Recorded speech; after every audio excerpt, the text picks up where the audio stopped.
আমার প্রশ্ন হচ্ছে দুটি, যে জপের মালা যদি ছিঁড়ে যায়, কেটে যায়, কি আমরা নিজেরা কি ওটা গাঁথতে পারবো, না কাউকে না কিনে নিতে হবে নতুন? না না না, ওইটা গেঁথে নিতে হবে। আচ্ছা জপের মালা চেষ্টা করবে যেন জীবনভর পর্যন্ত চলে যায়। আচ্ছা মহাপুরুষগণ বারবার জপের মালা পাল্টান না।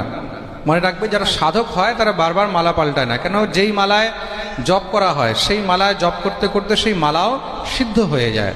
খুব মন দিয়ে শুনবে, তার মধ্যেও সিদ্ধি প্রাপ্তি হয়। তার জন্য বারবার মালা পরিবর্তন করতে নেই। কোনো কারণে যদি মালা ছিঁড়ে যায় তখন আবার নতুন করে মালা গেঁথে নেওয়া উচিত। আর প্রেম মালাটা যদি হারিয়ে যায়? হারিয়ে গেলে তো কিনতেই হবে। না বলছে হারিয়ে গেলে কোনো পাপ নাকি?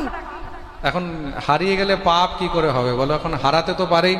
তুমি যাচ্ছ, কেউ চুরি করে, আমারই মালা একবার একজন চুরি করে নিয়েছে। সেটা হয়েছে, ওই জন্যই বলছি। ঠিক আছে ঠিক আছে, আর নয়, আরো অনেক আছে। না প্রেম সে বলো, আর কে আছে?